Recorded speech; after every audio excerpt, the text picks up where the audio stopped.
Tere jälle. Tere. Kaassõltuvus täna teemaks. Jah, juba Heidiga olen vähe kaassõltuvad. Iga nädal juba teeme videosid. Jah, kusjuures. Eks mingis mõttes. Hea tähelepanek. Jah. No kuidas sul kaassõltuvusega on elus olnud? Tõenäoliselt, kui ma ütleks, et ei ole, siis ma valetaksin, et eks meil vähemal või rohkemal määral ole nagu nii igal ühel. Jah, tehti mingi aeg tagasi Ameerikas uuring psühhoterapeudi, ma ei mäleta ta nimena, ja tema uuring näitas, et 85% Ameerika ühiskonnast on kaassõltuvad inimesed. Ma ei usu, et Eesti kuidagi erineb sellest.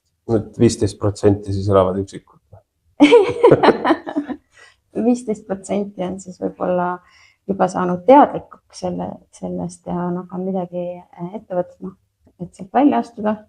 Ja kindlasti on ka ju neid, kellel on, neid on küll väga vähe, kellel on selline turvaline lapsepõlve olnud.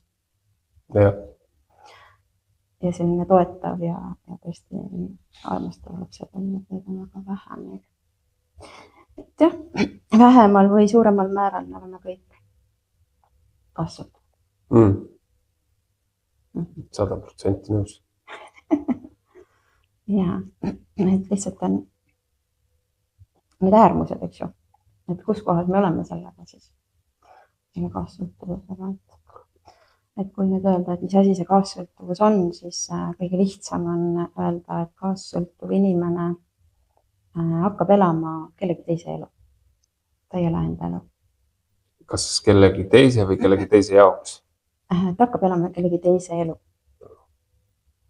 Ta nagu, ütleme paari suhtes, eks ju, ütleme, et mees ja naine, siis tavaliselt kokku saavad alati mõlemad pooled on sõltuvad, eks ju, kaassõltuvad. Mõlemal on sarnane trauma, kus nad tulevad ja siis nad on selles suhtes ja just kui tekib selline tunne, et ma olen selles suhtes kinni ja ma ei saa midagi teha, et siit välja astuda. Et nad ise kuidagi ka loovad selle.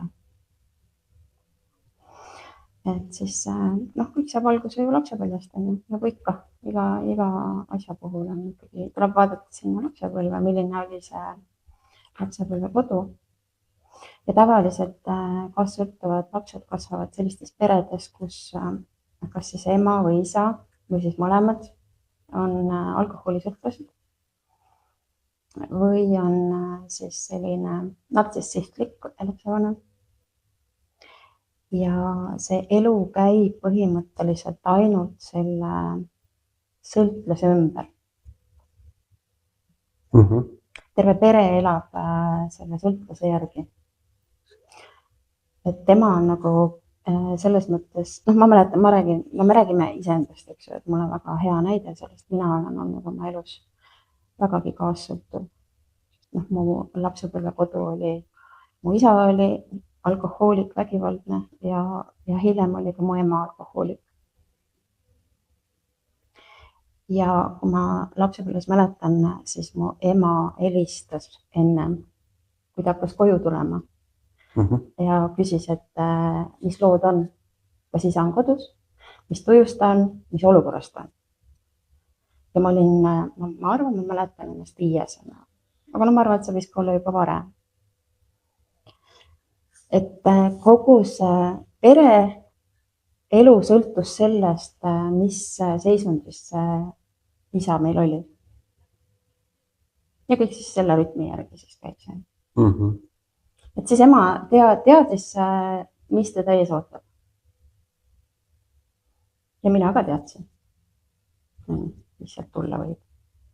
Ja siis need lapsed õpivad ära selle, et nemad ei ole tähtsad.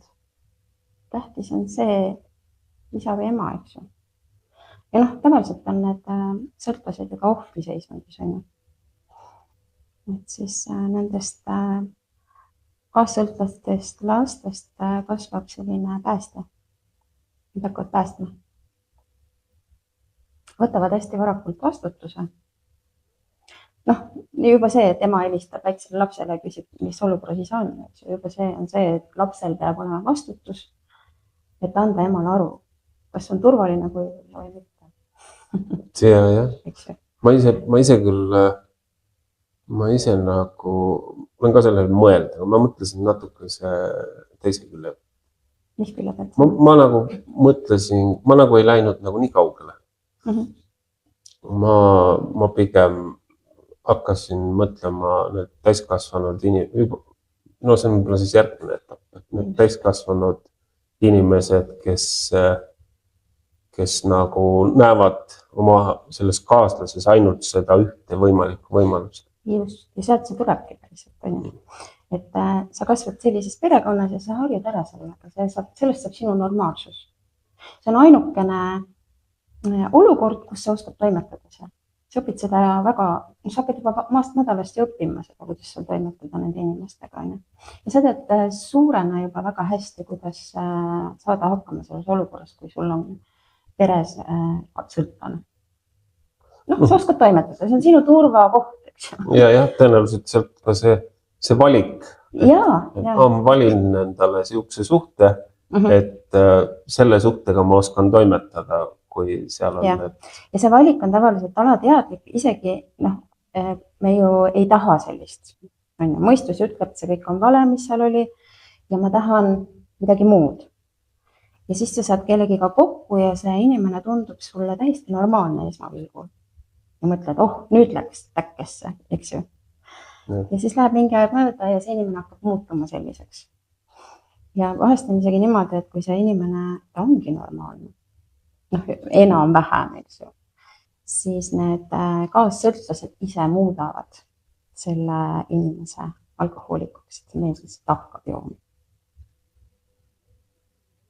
Või see mees lihtsalt hakkab peksma. Või naine. Või naine, jah. Tavaliselt me räägime nagu nendest meestest, eks ju, et seda on just rohkem, ma ei tea, mis see statistika on, eks ju, et naisi ka kindlasti on loomulikult. No ma ei mõelnud nüüd vägivalda, ma mõtlesin pigem see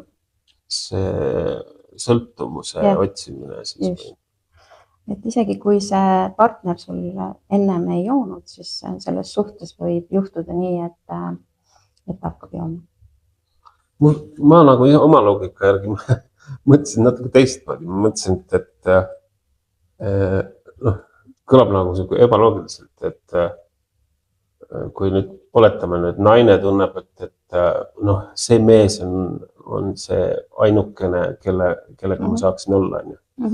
Siis just kui peaks naine annab endast kõik, et see mees tema juures püsiks. Aga mille kuradi pärast see mees jooma peaks hakkama, kui talle kõik ette taha ära tehakse, kust see siis tuleb, või miks see kaaslane jooma? Nugule esiteks vaata sellest lapsest, kes kasvab sellisest perekonnast, temast saab päästja. Need hakkab tervet maailma päästma pärast.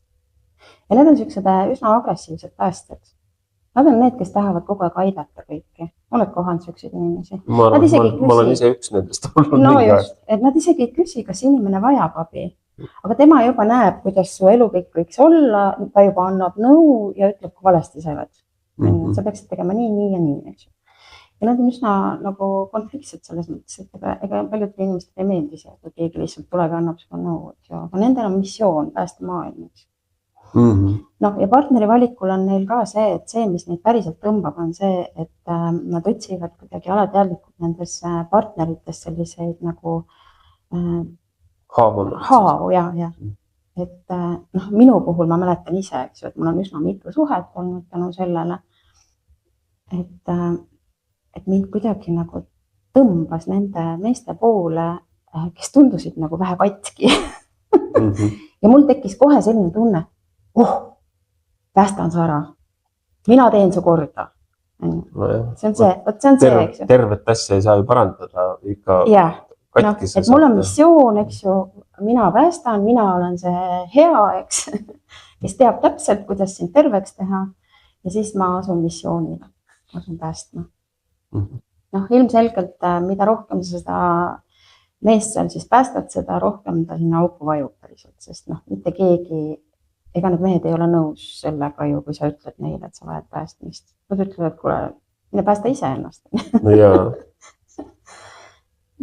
Ja see dünaamika ise hakkab looma seal. See mees, sel mehel ei jää midagi muud üle ka lõpuks. naine on ju rahulolematu. Need inimesed, kes on kaassõltlased, nad on väga rahulolematud iseendaga, eks ju, nendel on väga suur häbi. Nad ei arva endast väga palju, nad ütlevad, et nad ei ole piisavad, eks ju, nad ei väärtusta ennast, nendel ei ole piire, nad ei tea, kus on teiste inimeste piirid. Sellise inimesega pärast suht raske koos olla. Nojah, arvata on, et sealt, kui nüüd hakata mõtlema, et noh, sellesse suhtesse jääb kohe kramplikult nagu kinni hoidma, siis järelikult on mingisugune hirm, et ma üksi ei saa hakkama või mingi siukene.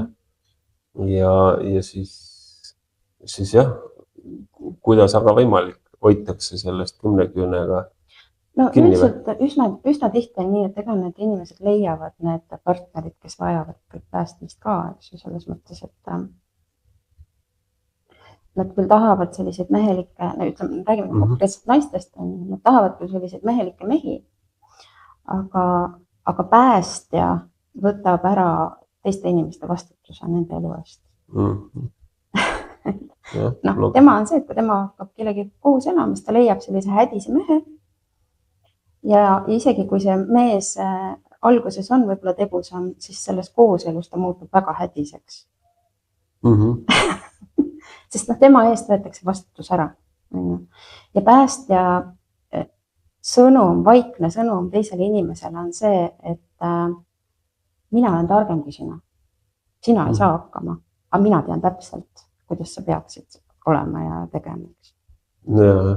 Kas see siis peegeldabki mingis mõttes sealt ka, et vaadata, et need naised, kes hirmsasti kiruvad oma mehi taga, et siis nemad just on samas unustavad just kui selle ära, et nad on ju ise selle valiku teinud selle pealt, et see mees tundub nendele alateadlikult nagu tuttavlik, sest et see mees on täpselt samasugune nagu tema ja siis selle järgi teeb valiku, aga ega nad tõenäoliselt keegi ei mõtle selle peale, ammugi ei hakka vist tihti tunnistama seda. Ei, sellepärast, et päästja tema on kindlal arvamusel, et tema on hea.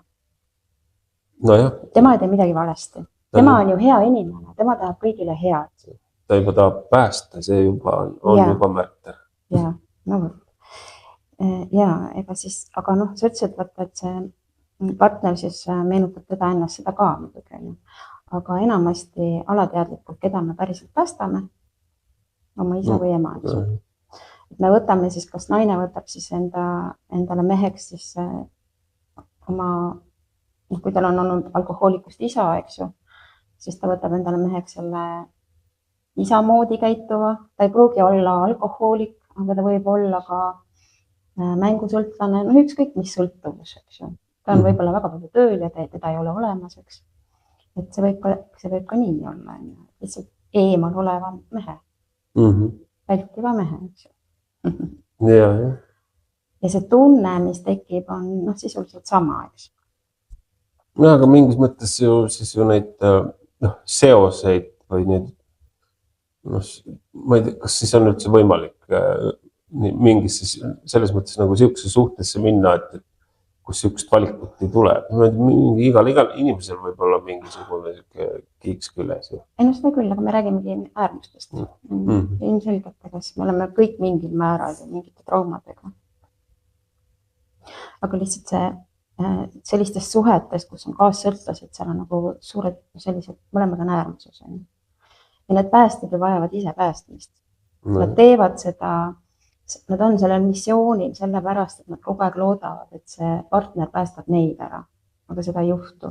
Ja siis see ongi selline lõputu ring ja paljud ütlevad, et see on karmaline suhe. Me oleme loodud kokku ja sellepärast ma ei saa sealt lahkuda. Mind hoiab seal miski kinni. Et seda ma kuulen hästi palju. Ja ka mina kunagi arvasin nii. Ka mina rääkisin sellist juttu.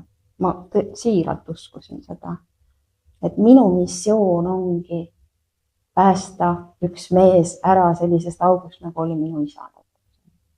Et ikka, kuidas Jumala sõna ikka ulatub kaugele, et Jeesus oli päästja ja see tuleb siiamaani. Just. Siiamaani kaasa.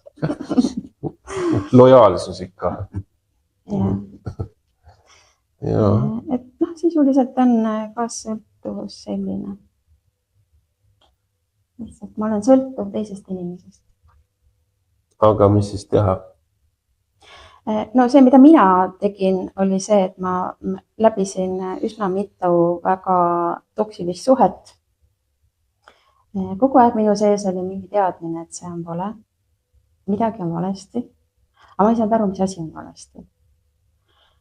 Ja ma ei osanud mitte midagi peale hakata. Ma olin ka siis, ma alustasin enesearenguga 33. Ja võib-olla ma olin siis ka liiga noor veel selleks, et nagu mõelda selle peale, et asi tuleb minust. Et see on minu muster ja mina pean muutma midagi. Ja kui ma sellest ühel hetkel aru sain, siis ainuke pääsetee on see, et hakata ise endale otsa vaatama. See on ainuke variant. Ja oma elu eest vastutama. Just. Et sa võtad ära vastutuse teiselt inimeselt, ja hakkad vastutama iseenda elu eest. Annad selle, valesti ütlesin, sa annad teise inimese vastutuse tema elu eest talle ja hakkad vastutama iseenda elu eest. Ja. See on ainuke variant, ega seal muud varianti ei ole. Ja mis ma siis tegema hakkasin? Ma hakkasingi käima teraapiates koolis ja hakkasin lihtsalt avastama, kes siis mina olen. No see tuleb ka, vaata, meil on väga palju, kui lapsed sünnivad, siis on väga palju selliseid peresid, kes on nad juba teavad, milline see laps peab tulema, kes ta peab olema ja kui laps kasvab sellises keskkonnas, kus talle kogu aeg öeldakse, et see, milline sina oled, see ei sobi. Ja sa võiksid olla kellegi teise moodi. Või siis, et isal, emal on mingisugune unistus täitmata ja siis ta projitseerib selle oma lapsele. Nüüd sinust peab saama, ütleme, muusik näiteks. Sinust peab saama tippsportlane. Ja siis ta hakkab kujundama seda last, aga see ei ole võib-olla selle lapse soov üldse. Paha tihti ei ole, eks. Ja siis see laps võtab teadmiseks, et see, kes mina olen, minuga midagi valesti. Ja siis ta hakkab ennast kujundama selle järgi, kuidas talle öeldakse, et ta peab olema. Vaata, paarisuhetes on ka sellised inimesed, nagu kaovad teise inimese sisse ära. Nad kaotavad ise ennast täielikult. Ja siis muutub oluliseks ainult see teine inimene. See on ehtne kaassõltuvus. Aga mis siis, kas see tähendab siis, et kui emad hirmsasti lapsi eest hoolitsevad, et siis nad on ka nagu just kui kaassõltuvad? No hoolitsevad, kui nad üle hoolitsevad, siis küll, jah, sest laps peab saama teadmise, et teda usaldatakse. Tal on õigus teha oma vigasid. Tal on õigus õppida. Ja ta saab alati rääkida oma muredest. Et see on oluline lapsele. See on jah, ma arvan, et see on niisugune keeruline tegelikult nagu mingis mõttes seda nagu teostada. No kui laps hakkab rattaga esimest korda sõitma käed lahti, siis ikka tahaks öelda, et äkki sul ei ole seda kogemust vaja, et pane käed sinna stangele, et sa ei kukuks. No ta teeb seda siis, kui sa ei näe. No ta teeb seda nii. Ma ei mõtle seda, et lapsel on nüüd öelda, lükata uksest välja ja siis mine vaata nüüd õpi elu, eks. Ilmselgelt me ju räägime lastega, et see on normaalne, kui sa seletad lapsele mingeid asju ja kui ta siis endiselt tahab seda proovida, siis sa usaldad teda, eks ju. Minu arust on niimoodi, et kui sa annad lapsele selle täieliku usalduse, sa saad hakkama. Ta võib-olla ühe korra kukub, aga tema sees on enesekindlus. Tõesti, ma saangi hakkama. See on jah, ja kui ta saab haiget, siis ta ju õpib sellest kogemusest. Ma olen ka seda päris palju mõelnud, seda ikkagi, kuidas nüüd tänapäeva lapsi ikkagi hirmsasti tahetakse seal vati sees. sees ja ma ei tea, kui nad ühel hetkel täiskasvanuks saavad ja peavadki hakkama ise otsustama, siis mismoodi nad seda tegema peaks, kui nad ei ole seda kunagi saanud teha. No vaata ümberringi, kui palju on selliseid inimesi, kes ongi kadunud selles mõttes, et nad väga palju ütlevad, nad ei tea, kes nad on, nad ei tea, mida nad tahavad. On ju nii, väga palju on. Mul endalgi on vahest sihukest diskussiooni iseendaga, et. Ja vaata, kui on selline ülehoolitsev ema, kes nagu elab oma lapse elu. No, eks ju. Ma vaatasin seda, mis on see Gerdo Mölder, eks ju, abiellus selle Diana Klassiga, nüüd nad läksid lahku ja läksid lahku sellepärast, et Diana Klassi ema hakkas seal pärast seda abielu kuidagi, mingid tülid seal tekkisid, eks ju, et nad ei suuda nagu koos elada, eks ju. Ja siis see Gerdo oli kuul ja see rääkis, et see ema armastab seda Dianat nii palju, et ta iga kord tekitab sellise kaose, kui nemad nagu tahavad välja minna. Et nad on alati seda ema nagu kaasa tassinud igale poole, aga igale poole ei saa ju võtta kaasa vana inimestele. Et see ema on nagu selline väike laps, eks ju. Ja võt see on ehtne selline kaassõltuv suhe selle emaga. Et ema hoiab kinni. Ema ei lase lapsel elada oma elu. Ja see on see nad nimetavad seda nüüd suureks armastuseks, on ju. Kas ikka on? Jaa. See on lihtsalt see, mul enda elu ei ole ja ma ei lase oma lapsel elada sellepärast, et mul on hirm, et siis ma jään üksi. Ja siis ma hoian oma last enda küljes kinni. Et see on see üle piiride nüüd siis see ema vana armastus või see, eks ju. Päriselt nendel kaassõltlastel ega nad ei lase oma partnerit endale ligi.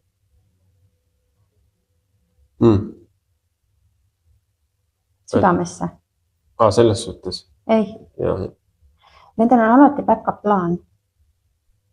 Sellepärast, et nad on harjunud sellega, et kodus on alati olnud kaos, kas siis on olnud mingi vägivalda või on siis ka ühel hetkel võib-olla isa või ema lahkunud, eks ju.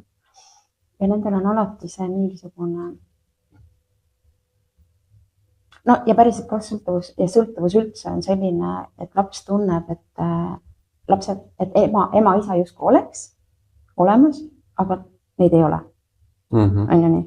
Ta võib küll kodus olla sul, aga kui ta on ikkagi täiesti purjus sul, siis ei ole kontakti, ühendust puudub ju lapse ja vanema vahel.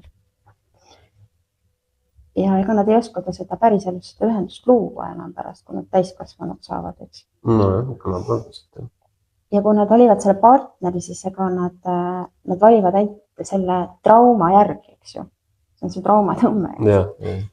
Nad ei oska seda ühendust luua. Ma mäletan, mul endal oli see, et mul oli alati backup plaan olemas, kui asi hakkab väga jamaks kiskuma, et ma hakkan juba märkama, et mind hakatakse maha jätma, siis mina teen seda enne. Ja see pädes täiega.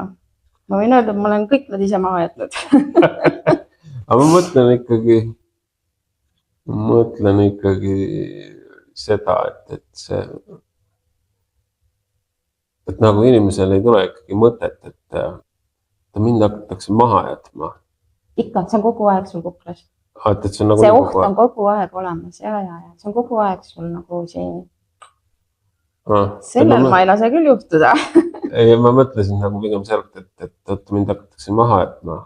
Mida ma valesti olen teinud või et mingisugused, et üritaks siis nagu pigem midagi muuta või midagi paremaks. Kaassõltlane, päästja. Tema ei tee midagi halvasti. Tema on püha. Ja. Tema ei näe seda kohta, kus mina võiksin, see asi võiks minust tulla. Ma mäletan, kui mul kunagi üks sõbranna, mul oli juba, ma ei tea, mitmest suhe juba siis. Need suhed olid sellised lühiajalised, aga väga nõmedad ausalt öeldes. ja siis mul oli üks lähedane sõbranna koos tema mehega, me siis kogu aeg hängisime ja rääkisime sügavamatel teemadel ka ja vaikne mees, aga noh, vahest kui ta ikka midagi ütles, siis pani vaatama, et oot, mis sealt nüüd tuli, on ju. Ja siis mul oli jälle mingi järjekordne selline täielik kaootiline suhe ja kirusin seal seda meest, on ju, kui nõmedad nad kõik on ja see meeste sugu üldse on ju, võiks olemata olla ja siis see mees hästi vaikselt ütles, tead, mul on siuke mõte. Äkki ei ole asi nendes meestes. Äkki on sinus asi. Sa ei kujuta ette, kuidas ma solvusin. Nagu päriselt, kuidas sa saad midagi sellist öelda? Ma olen hea. Kuidas sa aru ei saa? Kas sa veel pole näinud? Sa tunned mind nii hästi. Kas sa ei näe, kui hea ma olen? Siiralt. Ja ma olin tükk aega ta peale solvunud. Ma lihtsalt, aga samas see läks mulle nii sisse ja ma pärast hakkasin analüüsima seda. Tükk aega analüüsisin. Ega ma aru ei saanud. Aga mul on siiani meeles see, nagu sa märkad, sellest on 20 aasta möödas rohkemgi veel. Et jaa. Et väga raske on tunnistada päästel seda kohta, et mul läks nagu selles suhtes ikkagi rutem arusaamiseks, et kord äkki on hoopis minus viga. Ma arvan, mul oli siis, kui mul teine kooselu ka lahku laiali läks, siis muidugi selles suhtes ma natuke solvusin, ma rääkisin ka, et ma ütlesin perse, et ma ei taha, ma ei võta endale ühtegi naist enam kunagi. Aga kurat küll, et kuidas saab olla nii, et üks suhe läheb tuksi, mõtled, et oled eluaega koos, siis võtad teise, jälle tuksi, nagu mõni aasta ainult, siis mina muidugi sel ajal mõtlesin seose, et abielluda ei tohi. Et mõlema naisega nii kui abiellusin, tundus nii, et nii kui abiellusin, nii oli nägemist oli suhe karitel. Kas selle süsteemi järgi ongi see abielu on kõige raskem koht mõnes mõttes, et kui inimesed lihtsalt niisama koos elavad ja neil ei ole lapsi ka, siis seal on alati uks lahti. Uks on irvakil, mõlemal poolel. Et kui jamaks läheb, siis uks on seal, ma tean, see käib kinni lahti, eks ju. Aga kui sa abiellud, siis süsteemi järgi 4 põlvkonda mõlemast partnerist liituvad seal ja 4 põlvkonna traumad ühinevad. Ja see abielupaar hakkab lahendama. Siis nad automaatselt ühinevad suguvõsadega. Ja abielu ei ole kõige kergem liit. Et siis aga see tähendab, sa oled nii teadlik ja kui nüüd ütleme Lembitu suguvõsas olid mingi suuri traumasid, siis sa said ju need niimoodi kergelt ära lahendatud. Vaata, kui mina Lembituga tuttavaks sain, siis ma olin olnud juba 1,5 aastat sellises kohas, kus ma esimest korda elus ma sain vaadata endale otsa ja öelda, et mul ei ole vaja mees. Esimest korda elus, sest ennem seda ma tundsin, et ilma meheta ma ei ole mitte midagi väärt. Aga siis ma olin oma eluga sellises kohas, kus ma nautisin oma elu. Ma nautisin iseennast, ma nautisin seda, mida ma seal teen. Mul oli väga põnev, mul oli väga huvitav ja ma ei mõelnud enam selle peale, et ma olin 38 aastane. Ja ma ei mõelnud enam selle peale, et mul peaks olema siin kodus keegi mees kogu aeg. See koht oli minu jaoks kadunud. Ja Lembituga ma sain tuttavaks 42 aastaselt. Ja Lembituga oli see hästi, et tema lapsepõlv on olnud enam-vähem turvaline, sest tal olid vanemad, kes elasid kuni lõpuni koos. Ja neil oli selline, ta oli hoitud laps. See hästi palju loeb. Kuigi sealt sealt suguvõsast, eks ju, seal on küll raskeid sündmusi, kui tema isal oli väga raske saatus ja elu. Aga ta isa sellegi poolest jäi väga positiivseks, loominguliseks, nii palju kui nad on mõlemad surnud. Et nii palju, kui ma Lembit jutust kuulnud olen, sest suurepärane mees ja tema ema oli lastearst ja ka minu arust suurepärane ema. Et seal ei olnud alkoholi sõltumist, seal mitte midagi sellist ei olnud. Et see oli nagu täiesti vastand sellele, mis minul oli lapsepõlves. Ma nagu, ma omas peas, kui tulla selle suhtesõltuvuse peale tagasi, siis ma mõtlesin nagu, et see kujuneb pigem, mingis mõttes sama, aga et see kujuneb pigem nii, et just et see laps on olnud siis lapsena üljatud nagu ja ei ole saanud nagu oma vanematelt seda armastust. Ja nüüd, kui ta täiskasvanuks saab, siis ta pigem nagu igasse suhtesse, kuhu ta läheb, siis ta tahab nagu seda osa nagu saada täidetud. Jah, ja ta otsib seda armastust. Ja armastust ja siis seda turvatunnet. Üks suht hiljuti oli mul üks lugu tuttavaga ja ütles, et ka, et nagu ma ei tea, mingid lühikest aega tegelikult olnud, aga ütles, ma ei saa ilma selleta, et ma sellest mehest nagu ei mõtleks või et ma tahan taga nagu koos olla kogu aeg. Ta küll ütleb mulle, et kuule, et oleme sõbrad aga tema ei saa niimoodi, et tahab nagu ikkagi, ma ütlesin, et ma olen nagu otsekohane, ma ütlesin, aga et sa oled juba sellises eas, et sa oled ju enne seda meest ka oma eluga hakkama saanud, et kuidas nüüd siis juhtus nii, et ilma selle meheta nagu justkui ei saa elu edasi. Siis räägib mulle, et jah, kuule, nii, ma saan aru, jah, olen ise tunnistus, ma olen suhtesõltuvuses, nii, ma nüüd lõpetan ära selle suhte, kui tema ei hooli, siis polegi vaja, lõpetame ära. Ja siis läheb 6 aega mööda, siis saadab, kuule, et tead, ei saa nagu niimoodi poeb pähe mulle uuesti. Et tahaks nagu teada. Kui sa oled hüljatud, siis on samamoodi. Sinu sees on tunne, et sinuga midagi valesti. See ei ole piisav. See ei ole armastust väärt. Ja siis kõik need tunded, mis su sees on, eks nad otsivad ju seda, et tõestust, et ma ju olen armastust väärt. Ja siis nad hakkavad otsima seda, kes siis neid maha jättis, isa jättis maha või? Ei, ma nii detailselt ma ei tea. Isa või ema, hülgamise hirm, hülgamise teema on üldse ema poolt tuleb. Et siis nad hakkavad seda otsima, kes selle tühimiku ära täidab minu sees. Sest me otsime alateadlikult ja kogu aeg oma isa ja ema armastust. Ja kui me seda ei saa, siis me jäämegi selleks väikeseks lapseks, selle hüljatud lapseks. Ja see laps siis otsib seda, näitlikult siis partneris seda isa või ema. Et seda nagu turvatunnet. Ja kui ta leiab siis sellise sarnase traumaga siis inimese, siis tal tekib illusioon, et nüüd tema päästab ma ära. Et küll ma talle näitan, ma olen armastust väärt. Ja alateadlikult me ikkagi üritame tõestada seda oma vanematele läbi seal partneri siis. Aga see jällegi ei õnnestu ju meil.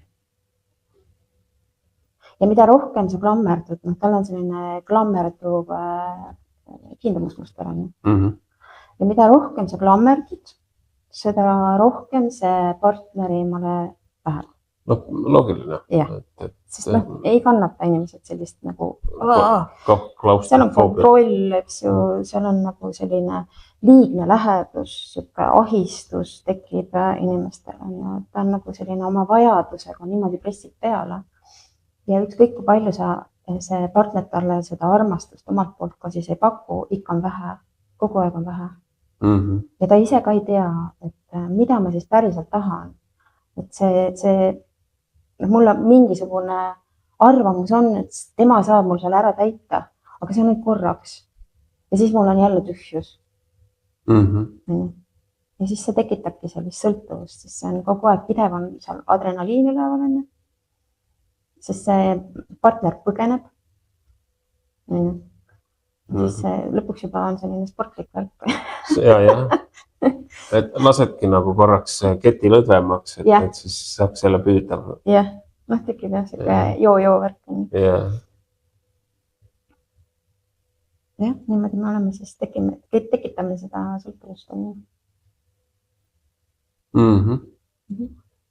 No okei, ma mõtlen ikkagi, kui nüüd... Aga vaata, nendega on veel selline asi ka, et kui nad isegi, nad küll tulevad ja ütlevad, et ma tahaksin sellist turvalist suhet. Et ma tahan, et see mees mind hoiaks ja et ta oleks selline rahulik ja ei oleks mingisuguseid probleeme, eks ju. Aga kui nad sellist meest näevad, sellist turvalist meest, kaassõplased, see mees ei ole nende jaoks atraktiivne. Ei pruugi märgata. Väga paljud isegi ütlevad, et mul hakkab igav sellise mehega. No ma arvan, et päris väga tihti vist äkki nad ei satu kokku ka, sest et see on nagu satuvad küll. Lainepikku, ma mõtlesin, et lainepikkused on nii palju erinevad. Ei, ikka on, satuvad ikka, aga need on sellised mehed, need on sellised, nende mõistes sellised liiga head mehed. Pole midagi ette heita. Jah, nad isegi võivad temaga nagu suhet luua mingil määral, aga siis nad üsna ruttu ütlevad, et igav. Mitte midagi ei juhtu. Isegi nagu, jah, riielda isegi ei saa temaga. Noh, ikka vaja seda actionit kogu aeg. Kogu aeg peab nagu näpp pulsil olema, et kogu aeg peab olema põnev. Selline draama peab olema kogu aeg. Selline turvaline mees, nad ei mõtle selle peale, et aga mul oleks päriselt selline turvaline mees kodus kogu aeg. Kas ma olen üldse valmis nagu elama sellist elu? Ma arvan, et ei tea, rutiin tekib ju. Kui paljud seda üldse küsivad üldse endalt. No kui nad teraapias käivad, siis ma küsin. Ja siis nad ütlevad, et ma ei ole niipidi seda asja mõelnud. Ma just pidin ütlema. Aga tasub mõelda. Me tahame mõistuses, me muidugi tahame, oma loomuses me kõik tahame turvalisust. Aga kui meil on see trauma seal üleval, siis me ei tule toime selle turvalise inimesega seal kõrval ja siis me ei näe neid turvalisi. Sellepärast, et meie sees istub päästja ja neid turvalisi mehi ei ole vaja ju päästa. Noh, minu missioon on siis nagu läbi kukkunud ju. Mul on missioon, mul on vaja päästa. Jah, kui sa oled ikka vetel päästja ja sind viiakse metsa sisse, siis... Jahimeheks on ju. Jah,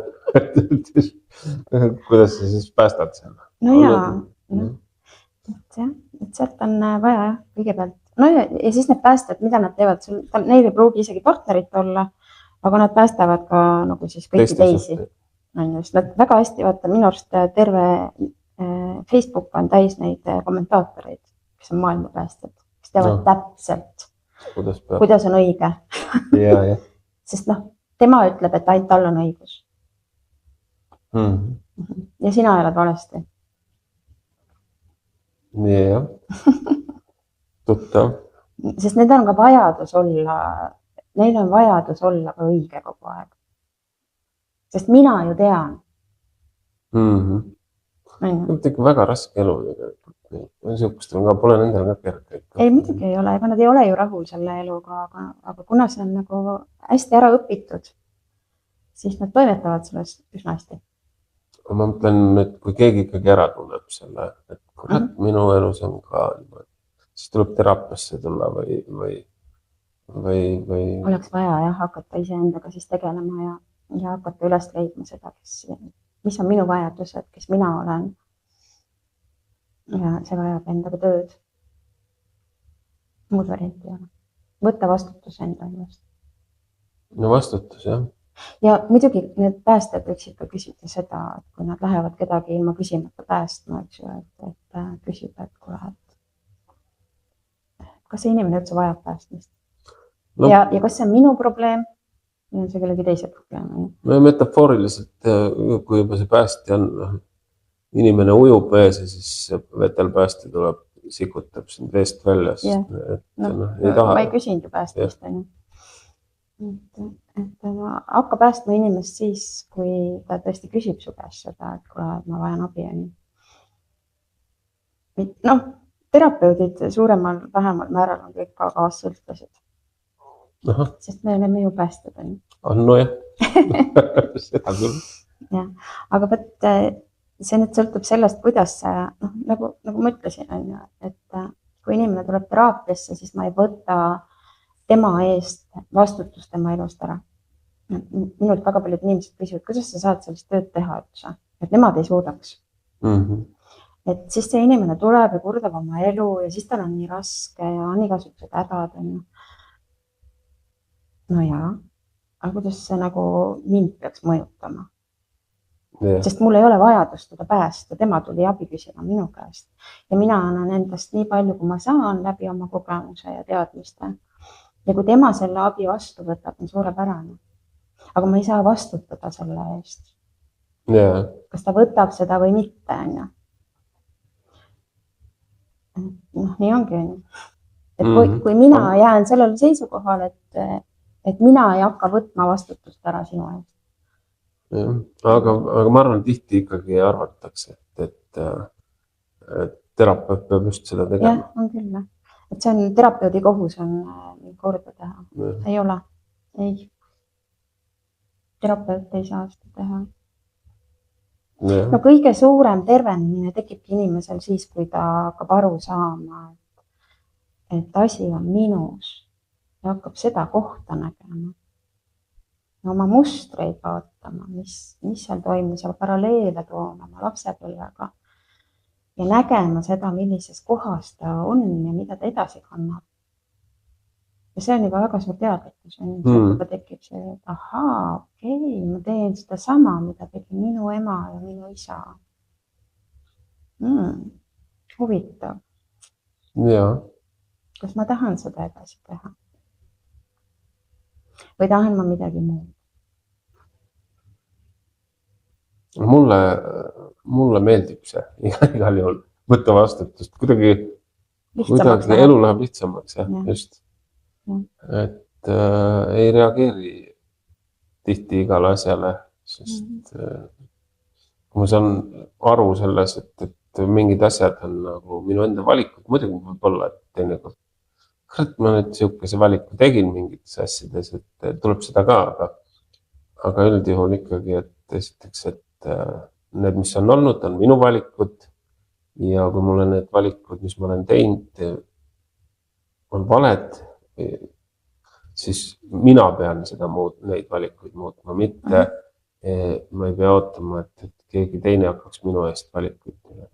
Ja kui sa sellisesse kohta juba oled saanud, siis on siit väga lihtne edasi minna. Siis sa oskad nii hästi analüüsida iseennast, igat oma valikut ja ka siis, kui sa ebaõnnestud milleski, eks ju. Et sa saad aru, et ahah, ma tegin sellise valiku, mis ma nüüd muuta saan, kuidas ma saan teistmoodi teha, eks ju, mitte et sa astud konstantselt kogu aeg samasse ämbrisse. Eks ju, rahvusking on ämber. Aga see tuleb mul ka seda ikkagi päris palju ikkagi elus ette ka täna, et kus mina nagu vastutan oma valikute eest, aga see teine inimene arvab, et justkui ma lükkan oma vastutuse talle. Kuidas ma seda paremini ütleks? Too mingi näide.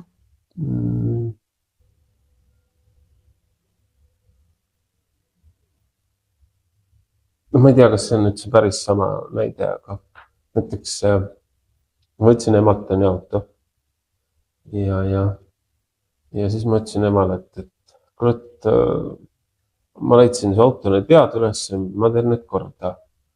Ma maksan selle asja kinni, ma maksan selle asja. See ei pea mitte midagi kinni maksma, et ma lihtsalt ütlesin sulle.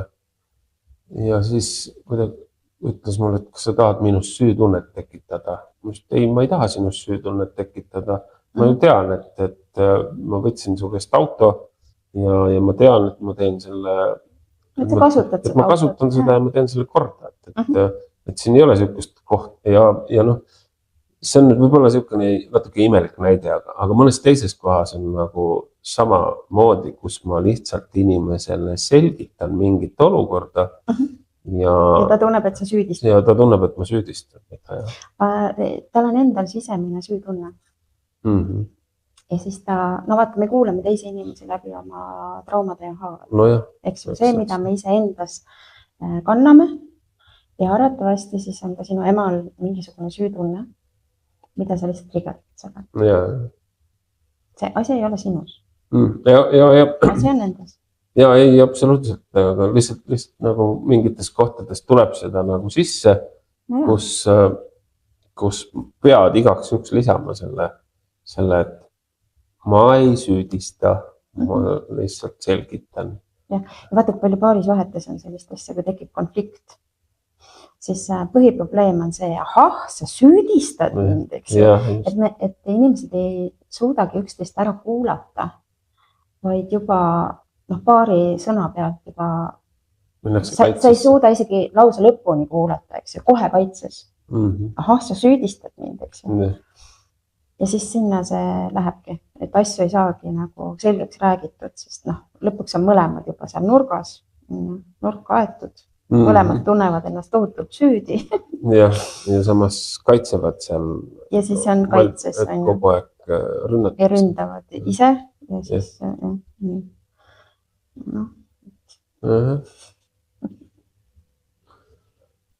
alati, kui sa kedagi trigerdad, seda on nii huvitav jälgida, eks ju. Sa ei pruugi vahest mitte midagi teha.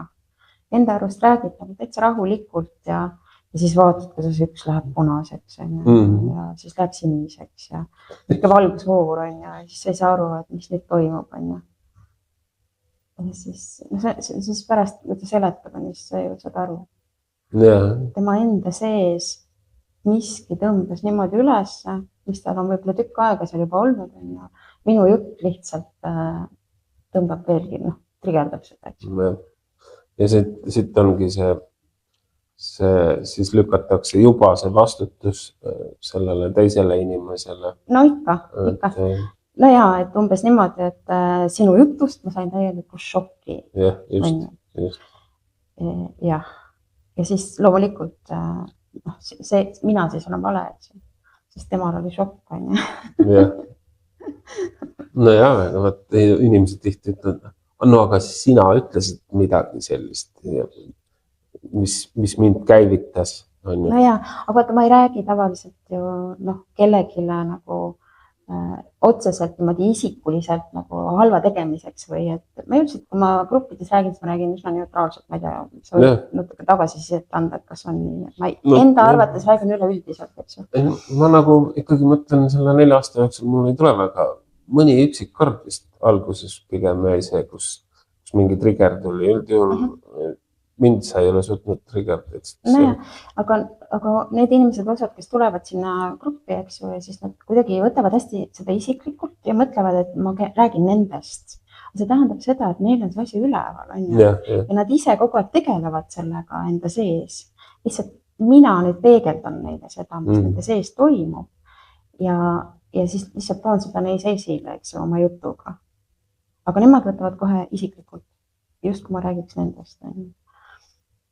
Seda mõtlesin, et kui me suhte sõltuvusest täna rääkima hakkama, et võitu, kas kõik kuuled tõusevad tagajalgadele täna? No, jaa. Et me räägime nendest. See on sisuliselt see sama teema, mis meil oli see ohvrimeelsus. Et ega päästed on, seal on pääste sees on nii agressor kui ohver samamoodi. See Karpani kolmnurk on seal ikka kõvasti hästi esindatud, eks ju, et need rollid vahetavad seal kogu aeg. Ja ma mõtlesin, et ega siis päästja ei tunnista seda, et tema midagi valesti teeb. Tema on kõige õigem, tema teeb hästi. No loomulikult, tema ju päästab. No ja tema on veel selline ka, et tema ütleb niimoodi, et aga milles ma süüdi olen? Ma olen ju kõik teinud nii, nagu sina oled soovinud. Ma olen ennast muutnud sinu järgi, eks ju. Ma täidan kõik sinu soovid. Ma elan ainult sinu järgi või sinu pärast. On ju nii? Ja mõtlu, kui agressiivne see on päriselt. Et kui sa elad, kui sa saad inimesega kokku paari suhtes ja hakkad selle teise inimese elu elama, milline kontroll see on? Meeletu kontroll. ja kui kurnav see on teisele, eks ju. Aga nad ei saa aru sellest, sest nemad on ju head. Ja siis nad imestavad, kui see partner ühel hetkel tõesti enam ei jaksa ja lahkub ja ütleb, et see on sinu süü, et ma ära läksin. No see on täiesti kosmos, mis mõttes. Nii hea inimese juures, kes sa lähed ära? Ja just. Segi oled peast. Kogu suhte aja olen sind päästnud ja. Ja, ma ei hoidanud sind, ma tahan sulle ainult parimat. Ja. Et ilmselgelt paljudele see ei meeldi kuulata. Ma usun ka, et see on ikkagi nii mõnelgi võib tekkida ikkagi see tunne, et oota, mis sellest siis nagu halba on, kui ma tahan head. No, aga see liigne hea ei ole kunagi hea. Ei olegi. See liigne hea on see, et ma ise ennast absoluutselt ei väärtusta. Ma ise enda panen täiesti tahaplaanile. Mina ei olegi mitte keegi. Kogu tähelepanu on teisel inimesel. Et ennast ei väärtustata. Ja kui hea sa siis oled? Sa ei ole ju hea ise endale. Mida sa ise endaga teed siis? Sa lased endast kogu aeg nagu tankiga üle sõita. Niipidi ja risti ja hästi. Kes see hindab seda headust? Just. See on jah siuke natukene paradoksaalne, aga nii ta on, et kui jälle tuleb see, et ega kui sa ise ennast ei väärtusta, siis peaks küsima, et miks keegi teine peaks tegema. Ja. No minu arust on esimene asi, mida inimesed võiksid nagu jälgida, on see, et okei, ma olen hea inimene. Ma tahan ju kõik endast anda, eks ju. Ja ma annan ja ma olen ikkagi rahulolematu enda sees. Mul ei ole hea olla. Ma ei tunne ennast hästi. Et millest see, et hakata nagu seda analüüsima, aga midagi on pildil siis ju valesti. Miks ma olen rahul olematu oma elu? Ma arvan, mul oli endal äkki just ka mingi üks jõukastest taipamistest.